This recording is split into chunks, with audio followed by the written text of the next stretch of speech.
Hi friends, मैं हूं live आज आपके लिए एक इंपॉर्टेंट टॉपिक लेकर, और उस टॉपिक का जो पीछे डिटेल्स हैं आपको दिख रही होंगी। इस टॉपिक को शुरू करने से पहले एक चीज बता दूं, ये जो व्हाइट बोर्ड है ये नया व्हाइट बोर्ड है, कल ही लगवाया मैंने, कल लेकर आया हूं क्योंकि 4 इयर्स से जब से मैं यूट्यूब पे वीडियोस बना रहा हूं मैंने अपने ऑफिस में व्हाइट बोर्ड नहीं लगाया था, क्योंकि मैं नहीं चाहता था कि मैं कोई भी कॉन्सेप्ट व्हाइट बोर्ड पे एक्सप्लेन करूं। सो मैंने लास्ट 4 इयर्स में हर वीडियो एक्टिंग करके, रोल प्ले करके आपको अलग अलग तरीके से समझा के बनाई है और ऐसे ही करता रहूंगा। ये मैं लाइव सेशन के लिए आपको कुछ समझाने लगा हूं, लेकिन मेरी रील्स, मेरी शॉर्ट्स, मेरी शॉर्ट वीडियोस आप तक पहुंचती रहेंगी। वो फनी वीडियोस हमेशा आप तक पहुंचती रहेंगी। एक चीज और बता देता हूं इस व्हाइट बोर्ड के बारे में कि जब मैंने स्टेशनरी की शॉप से ये वाला व्हाइट बोर्ड लिया तो उसने जो पैसे मुझे कहे, जितने का उसने मुझे कहा कि ये व्हाइट बोर्ड है, मैंने उसको पूरे के पूरे पैसे बिना नेगोशिएशन के, बिना डिस्काउंट मांगे दे दिए। और उसने कहा कि ये तो ठीक है, एक बंदा आप तक पहुंचाने भी आएगा, एक ऑटो रिक्शे वाला, ये आप तक पहुंचाने आएगा आपके ऑफिस तक, उसकी जो फीस होगी, उसका जो भी चार्जेस होगा, किराया होगा, उसको दे देना। मैंने कहा ठीक है। फिर जो ऑटो रिक्शे वाला आया वो मेरी सोसाइटी के मेन गेट से लेकर मेरे ऑफिस तक खुद से इतना बड़ा व्हाइट बोर्ड उठाकर लेकर आया और उसने मुझसे 150 रुपीज उसका रेंट मांगा, उसका किराया मांगा, लेके आने की अपनी लेबर की कॉस्ट मांगी। तो मैंने उसे भी बिना नेगोशिएशन के वो पैसे दे दिए। जनरली हम लोग क्या करते हैं, जनरली घरों में हम क्या देखते हैं कि हम दुकान पे जाते हैं, चीज लेकर आ जाते हैं, लेकिन कूलर लेकर आ जाते हैं, एसी लेकर आ जाते हैं, फर्नीचर लेकर आ जाते हैं, बेड्स आ जाते हैं, सोफा आ जाता है, लेकिन जो रिक्शे वाला लेकर आता है ना, उसके वो 100 रुपए 200 रुपए देने में इतनी प्रॉब्लम हो जाती है हमें, जितनी प्रॉब्लम वहां जो फर्नीचर की 50,000 की आइटम खरीदते हुए नहीं हुई थी, वो उस रिक्शे वाले के 200 रुपए से हमें हो जाती है। सो अगर आप वहां नेगोशिएट नहीं कर रहे हो तो यहां भी नेगोशिएट ना करो। और मैं ये कहूंगा कि नेगोशिएट ना करो, क्योंकि कल मैंने एक बड़ी इंटरेस्टिंग वीडियो देखी और उस वीडियो में था कि अगर आप नेगोशिएट करते हो दूसरे लोगों से, अगर आप दूसरे लोगों से डिस्काउंट मांगते हो, तो दुनिया आपकी काम की बारी भी आपसे डिस्काउंट मांगेगी। ये एक यूनिवर्स का लॉ है, एक नेचर का लॉ है जो हमें अट्रैक्ट करता है। जो हम करते हैं वही हमारे साथ होता है। हमें बाहर जाके डिस्काउंट लेना बहुत अच्छा लगता है, लेकिन हमारे अपने बिजनेस में जब हमें बाहर से कोई डिस्काउंट मांगता है तो हमें बहुत बुरा लगता है। सो ना डिस्काउंट मांगो और ना ही कोई आपसे डिस्काउंट मांगेगा। ये वाला एक रूल अपने लिए बना लो। देखना पूरी यूनिवर्स ये एनर्जी आपको रिफ्लेक्ट करेगी और आप एक्चुअली में ये कर पाओगे। ना डिस्काउंट मांगो और फिर लोग भी आपसे डिस्काउंट नहीं मांगेंगे आपके अपने बिजनेस में। ये कहां पहुंच गए हम, वापस आते हैं अपने टॉपिक पे। आज का जो मेरा टॉपिक है बहुत इंपॉर्टेंट टॉपिक है, बहुत डिमांड आती है इस टॉपिक की, इसलिए मैंने सोचा कि व्हाइट बोर्ड खरीदते ही सबसे पहले आपको यह टॉपिक क्लियर करते हैं। फ्रेंड्स, फ्रेंड्स, फ्रेंड्स, तीनों फ्रेंड्स की जो प्रोनाउंसिएशन है वो सेम है। इसको भी फ्रेंड्स, इसको भी फ्रेंड्स, इसको भी फ्रेंड्स, लेकिन तीनों के मीनिंग्स अलग अलग हैं। सो यही आज हम समझेंगे कि अपॉस्ट्रोफी, ये जो सिंबल होता है अपॉस्ट्रोफी का सिंबल, इसका क्या रोल है, इसका क्या मीनिंग है। सो सबसे ऊपर वाला जो वर्ड है वो है फ्रेंड्स, जिसमें कोई अपॉस्ट्रोफी का साइन नहीं लगा हुआ। इस फ्रेंड्स का मतलब बहुत सिंपल है, ये है मेरे दोस्त। मेरा दोस्त नहीं, मेरे दोस्त। दोस्त कहना चाह रहा हूं मैं प्लूरल, एक नहीं प्लूरल। सो दोस्त लोग होते हैं फ्रेंड्स। सो ये वर्ड तो बहुत सिंपल है, फ्रेंड के बाद एस लगा दिया मतलब प्लूरल बन गया, दोस्त लोग।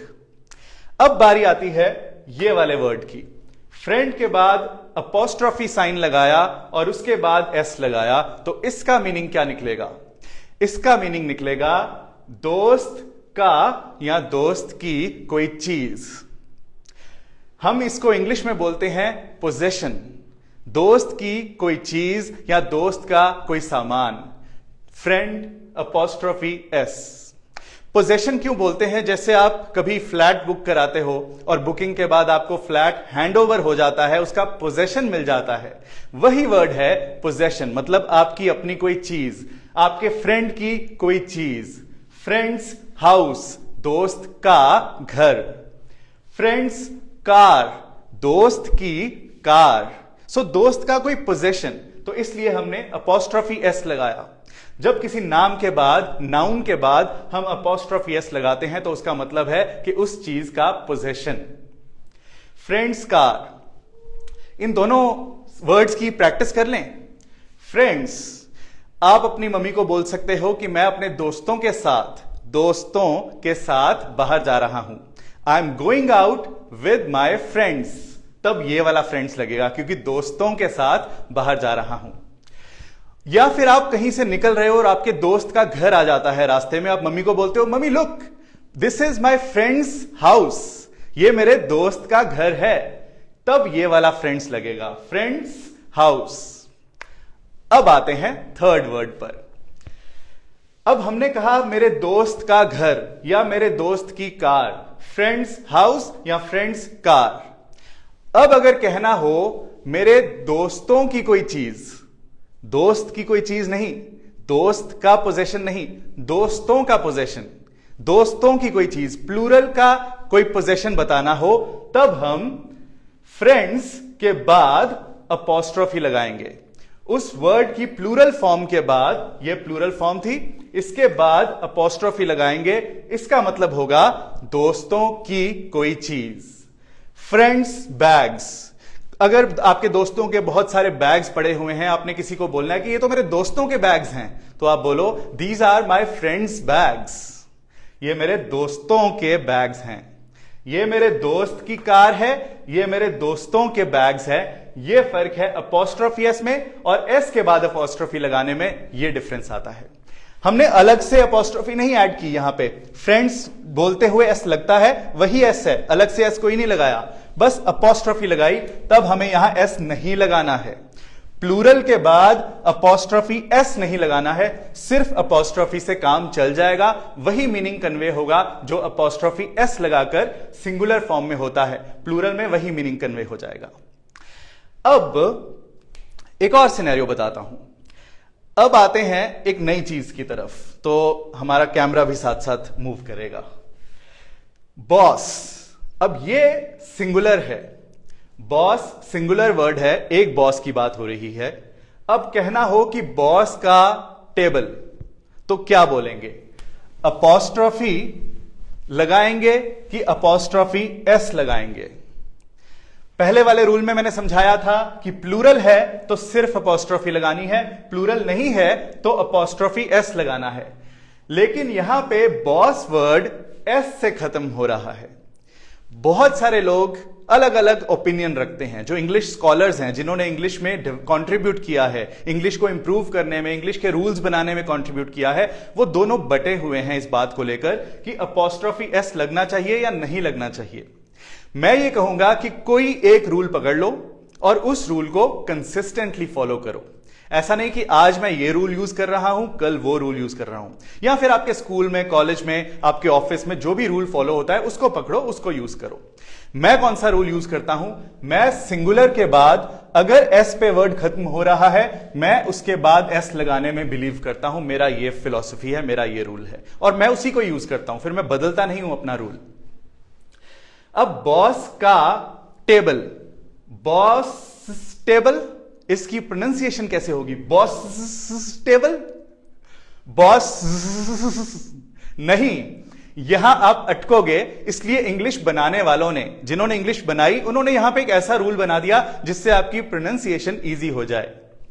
उन्होंने कहा, इंग्लिश बनाने वालों ने कहा कि जब भी कोई सिंगुलर वर्ड एस से एंड होता है और उसके बाद आपको उसका पोजेशन बताने के लिए अपॉस्ट्रोफी एस लगाना होता है, तो आप बॉस मत बोलो, आप बॉसेस बोलो।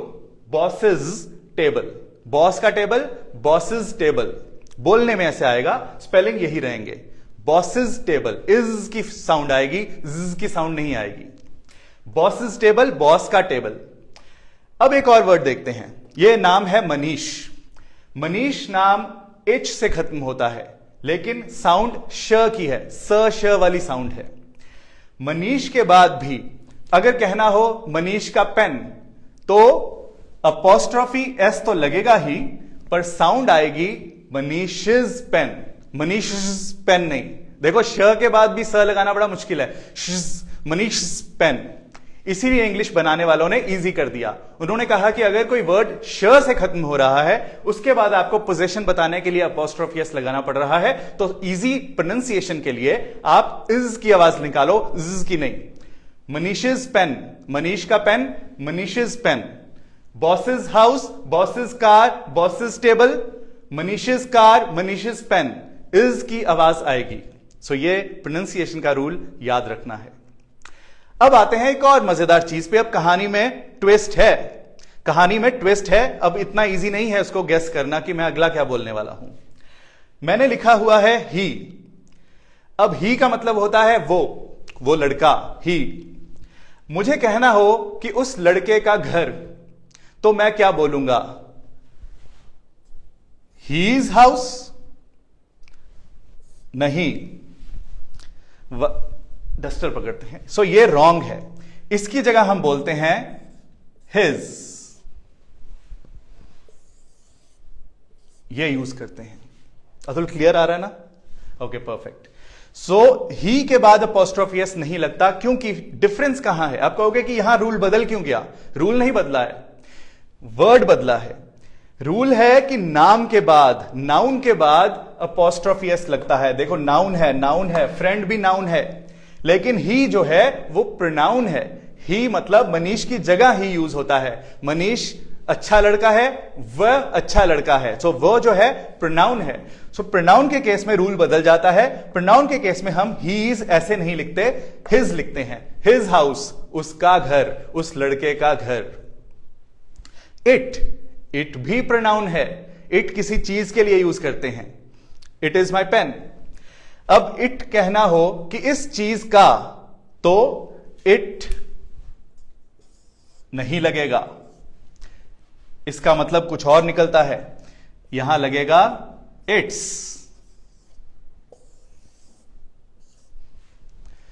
इट्स कीज, इस दरवाजे की चाबी, इसकी चाबी, इट्स कीज या इट्स की। किसी भी चीज की बात जब करते हैं और उस चीज का पोजेशन बताना हो, तो ये वाला लगता है, अपॉस्ट्रोफी नहीं लगता है। किसी प्रोनाउन का पोजेशन बताना हो तो ये वाला लगता है, ये नहीं लगता। नाउन के केस में ये रूल अप्लाई होता है। सो ये चीज जो है, ये मैं आपको आज क्लियर करना चाहता था। अगर आपने ये भी बहुत जगह देखा होगा यूज होते हुए, लेकिन ये इस केस में यूज नहीं होता। ये शॉर्ट फॉर्म है इट इज की। इट इज की शॉर्ट फॉर्म ये है, पर अगर किसी चीज का पोजेशन बताना हो तो ये है। सो ये फर्क है इट्स और इट्स में। बहुत क्विकली कवर किया मैंने ये वाला टॉपिक। ये अपने आप में कई मिनट पे एक्सप्लेन करने वाला टॉपिक है, जो मैंने बहुत जल्दी में एक्सप्लेन कर दिया। बट आपको मेनली मैं ये बताना चाह रहा था, और मेनली ये बताना चाह रहा था, और जल्दी से ये बताना चाह रहा था। सो होपफुली आपको जो यहां कंफ्यूज थे उनको वो समझ आ गया, जो यहां कंफ्यूज थे, हल्की सी कंफ्यूजन थी, वो भी क्लियर हो गई होगी। आई होप आपको ये टॉपिक क्लियर हुआ होगा। इसी टॉपिक को मैंने बहुत इंटरेस्टिंग तरीके से, बहुत एनिमेशन से, फन तरीके से अपने कोर्स में भी समझाया हुआ है। सो उसके जो यूजर्स हैं, उसके जो स्टूडेंट्स हैं, जो लाइव मेरे साथ कनेक्टेड हैं, उनको पता होगा कि ये टॉपिक मैंने बहुत ही मजेदार तरीके से एक्टिंग करके अपने कोर्स में भी एक्सप्लेन किया हुआ है। सो जैसे कि मैंने कहा, ये व्हाइट बोर्ड कल लगा है। इससे पहले मैं 4 साल सिर्फ एक्टिंग करके, फनी तरीके से, मजेदार तरीके से कॉन्सेप्ट समझाता था, और अभी भी वही करूंगा। आपकी लाइव क्लास के लिए मैं आज इस तरह से आया हूं। एक लाइव क्लासेस से एक और चीज मुझे ध्यान आई कि लास्ट वीक मेरे लाइव क्लासेस के स्टूडेंट्स के साथ एक जो सेशन था, उस सेशन में मैंने एक चीज नोटिस की कि लोग पाकिस्तान से भी जुड़े हुए थे, लोग लंदन से भी जुड़े हुए थे, लोग अफ्रीका से भी जुड़े हुए थे। कुछ लोग ऐसे थे जो बाहर की कंट्रीज में, अगर यहां दिन था तो वहां रात होने वाली थी, तो वो कह रहे थे कि मेरी बस छूटने वाली है, सो मैं आपको बस हेलो बोलना चाहता था, और फिर वो जूम सेशन से लॉग ऑफ कर गए। सो इतना प्यार मिला मुझे उस गोल्ड सेशन में आकर कि मैं बता नहीं सकता। और दूसरी चीज ये है कि जो इंग्लिश बोल पा रहे थे, उसको देख के मैं बहुत इंप्रेस्ड हुआ। मुझे लगा कि हमारा जो एक ड्रीम था, जो मिशन था कि लोग इंग्लिश बोल पाएं, वो ड्रीम सच होता हुआ दिख रहा है मुझे। मेरे गोल्ड बैच के स्टूडेंट्स में वो ड्रीम सच होता हुआ दिख रहा है। उस सेशन के बाद मैं इतना खुश था। मतलब मेरे लिए जो कोर्स से जो पैसे आते हैं वो इंपॉर्टेंट नहीं है, वो कितने मेरे तक पहुंचते हैं पहली बात तो वो भी जरूरी नहीं है। आधे तो वहीं रास्ते में टेक्नोलॉजी, गूगल, फेसबुक अपने ही ले जाता है। लेकिन सबसे अच्छी जो चीज लगती है, सबसे ज्यादा जो खुशी होती है वो इस चीज की होती है कि मैं लाइव क्लास में देख पा रहा हूं कि मेरे स्टूडेंट जो 2 हफ्ते पहले बिल्कुल इंग्लिश बोलने में हेजिटेट करते थे, 2 हफ्ते के बाद आज वो अपने आप को इंट्रोड्यूस करा पा रहे हैं, अपनी बात कह पा रहे हैं। ये वाकई मेरे लिए ड्रीम कम ट्रू है, सपना सच होने वाली बात है।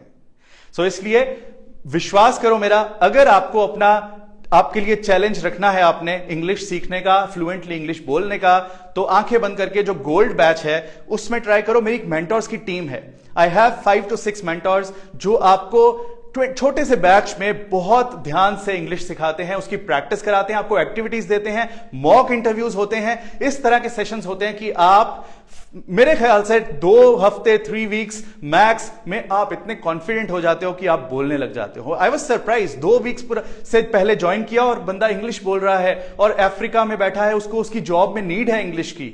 या इंडिया में भी बहुत सारे लोग थे जो बाहर जाना चाह रहे हैं पढ़ने के लिए, वो वहां बैठे हैं इसलिए क्योंकि वो बाहर जाना चाहते हैं, उनका आइल्स क्लियर करना है उनको, तो वो लोग भी इंग्लिश बोल पा रहे हैं, उनका सपना सच होता हुआ दिख रहा है उनको। आई वाज सो प्राउड, मुझे बहुत प्राउड फीलिंग हुई उस टाइम पे। सो ये एक रही बात, बट हां एक चीज और बता दूं कि नेक्स्ट टाइम मैं जब भी लाइव आऊंगा, मैं अपने गोल्ड बैच के किसी एक स्टूडेंट को साथ लेके लाइव होऊंगा।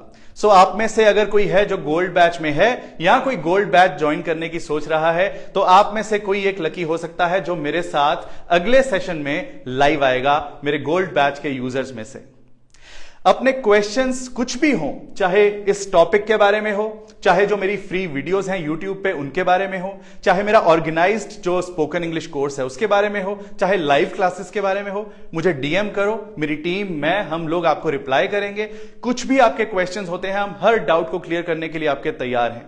हर चीज पैसे से नहीं तोली जा सकती, सो फॉर श्योर आपके क्वेरीज का आंसर हम करेंगे, डीएम का रिप्लाई करेंगे, जहां जहां हो सका आपको जितना इंफॉर्मेशन दे सके हम देंगे।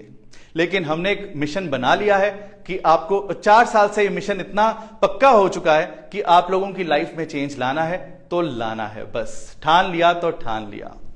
सो इस सेशन को रैप अप करते हैं और फिर मिलेंगे नेक्स्ट सेशन में किसी ना किसी एक गोल्ड बैच के यूजर के साथ। आई होप आपको ये वाली चीज मजेदार लगी होगी, क्लियर हुई होगी। कुछ क्वेश्चंस हो तो डीएम करना, हम आपको रिप्लाई करेंगे। ठीक है, all the best guys, take care, bye bye.